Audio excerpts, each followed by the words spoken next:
Is this thing on? Welcome back to Big Mouth and fancy seeing you here. And welcome to Monday morning's edition of the dceu Daily. We surprisingly got a Shazam sneak peek. Either today or later tomorrow we will get a full extended Shazam trailer. Could even be 3 minutes. I don't know. It's going to be a long one. A lot more new scenes than what you saw in there. But very, very exciting. Those of you who checked out my sneak peek of Shazam's reaction video, I hope you had a good time watching it. I had a good time doing it for you.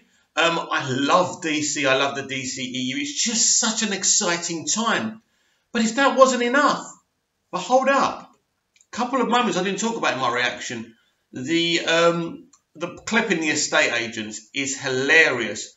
Whoever's written this film, it's just so on point. This trailer's brilliant, and I had the same experience at the test screening. The mixture of awesomeness and hilarity is absolutely fantastic. Now, I don't want you to misunderstand the he's not so serious thing. There are some very serious elements in this film, but there's also a lot of gags that drop. This is probably the first DCEU film where the gags actually drop. It's sensational. But there's serious stuff, there's awesomeness. The moment when Shazam and Shyvana are fighting is an echo of Man of Steel and Superman versus Zod. This film heavily shouts out every other DCEU movie. It really is amazing. You know, when you hear the chairman of Warner Brothers saying they're not as interested in doing the shared universes, but it's still going to be there, obviously. This film is so shared. So that's all I'm going to say. This film is so shared, and this film is proud of the rest of the films, which is important going forward. We can't have a situation and go, best not talk about them, because that would just be stupid, and we'd have the same issues we had before. So this is great, but this is the New Line Cinema way of doing things. People are saying this isn't Walter Hamada's film. Yes, it is. So was Aquaman. Right, Aquaman was successful because of Walter Hamada, because of his decisions, because of his decision to release in China. His creative decisions also, some changes were made on the direction of Walter Hamada. In the New Line Cinema, Shazam's a New Line Cinema production, right? Warner Brothers as well, of course. New Line is a Warner Brothers company. He came from New Line Cinema. How can this not be a Walter Hamada movie? So people saying this isn't his and you've got to wait for Birds of Prey. You've got to wait for the Joker movie. No. The era started with Aquaman. Have no question about that. That is a fact. You can take that to the bank. Now, I have a lot of sources talking to me about the Batman. And I'm very excited about the stuff I'm hearing. Now, there's some things that I just can't tell you. Not at this time. I've been given. It's like your milk. You know, it's got a date before, a best before date. I've got some of this on this information. I can tell you that the Penguin will be one of the villains in the Batman. Yes, Warner Brothers are very happy with Matt Reeves' second script. Warner Brothers are very pleased with him.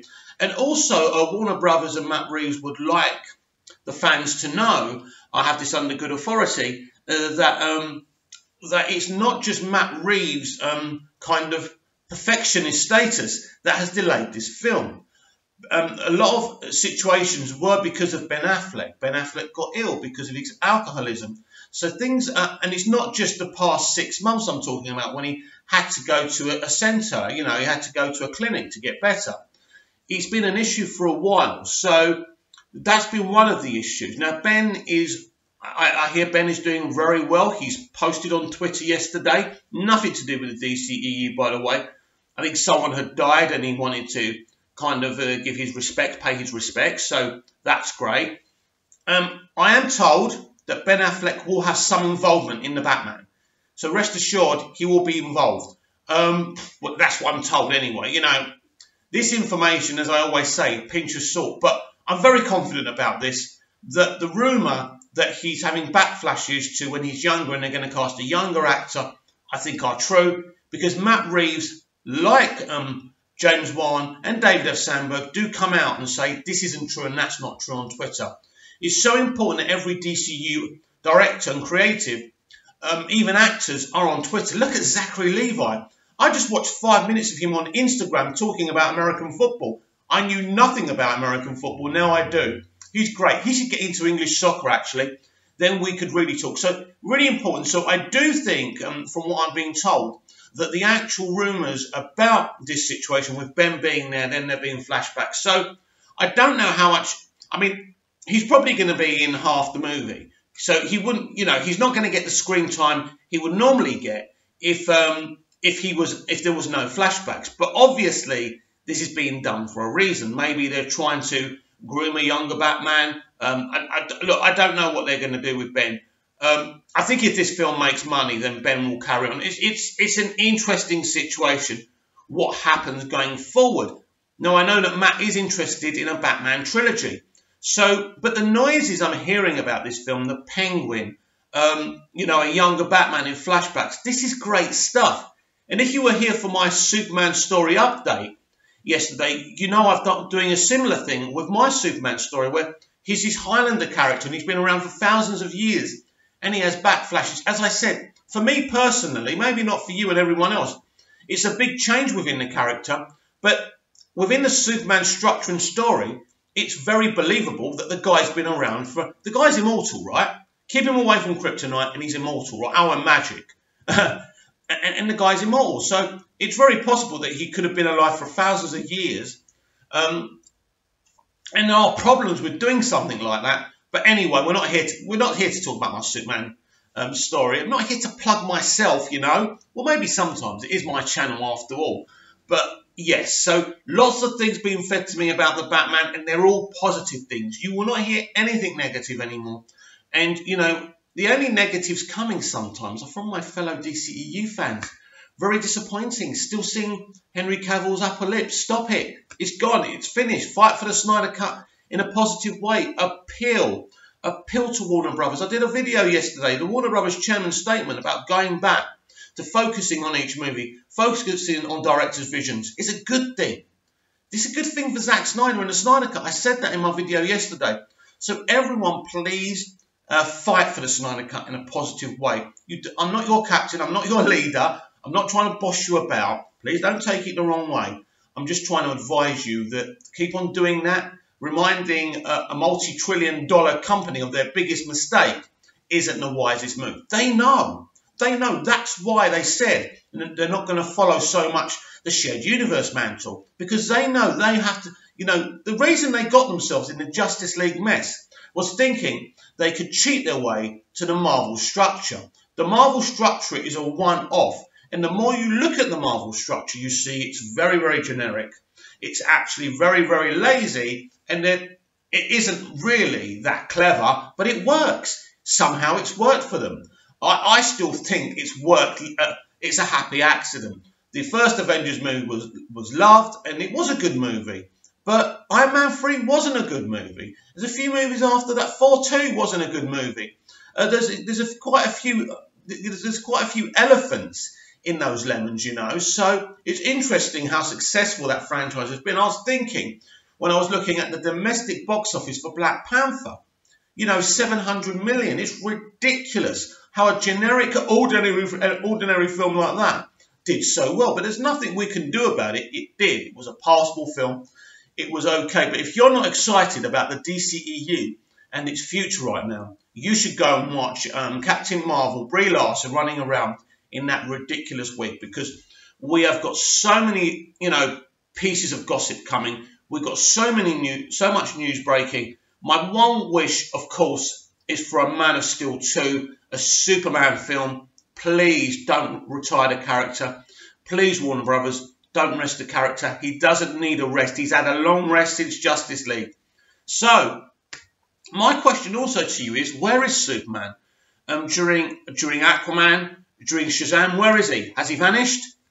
Is he in space in an adventure? What's going on? I mean, I love reading the comics when Superman goes to other planets and takes a break from Earth. I think they're some of the greatest Superman stories, actually.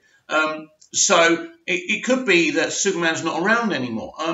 But I think it would be nice to get some references to Lois Lane and Martha Kent, because I just love Superman and I just love hearing the people's names from his world. But that does remain to be seen about the Snyder Cut, about an MOS2 or a Superman movie. But you know what I'm betting? What I suspect? That the next time we see Superman will be in Supergirl. The question is, will it be Henry Cavill's Superman? That's what I think. I think because, you know, she's going to, look, Supergirl's going to be the next film from the Super family. Unless he has a cameo somewhere, and I don't know where, because he certainly wasn't in the test screening of Shazam I saw. It doesn't mean they can't add him in later in a kind of post-credit scene. They could have 2 or 3 post-credit scenes. Who knows? There was none when I saw it. But, you know, as I say, test screenings are like a naked woman. There's no clothes, right? You see that, in other words, you see the raw quality of the film. You don't see the film as it's going to be. So things are always added in, and it's just to give it's literally to kind of test people's reactions to certain things. And therefore, that's why it's called a test screening. Duh. So I'm personally very, very excited as a fan of the DCEU. And there are so many observers of the DCEU who are not passionate DC fans, but it's such an interesting topic. I don't think there's ever been a more interesting topic in movie making to talk about. It fascinates people whether they hate the franchise or love the franchise. You just check. How many people actually talk about the MCU? Where's the buzz? Yeah, they're talking about Endgame. Of course they are. It was left in quite a cliffhanger. But ultimately, we're still talking about Man of Steel. We're still talking about Batman v Superman, Suicide Squad, Wonder Woman. That's because it's a fascinating set of films. That's because there's so many talking points. And nobody really knows what the future holds for this franchise. But the immediate future is Shazam. And I tell you something, everyone, get really excited. You're about to see one of the best CBMs you've ever seen.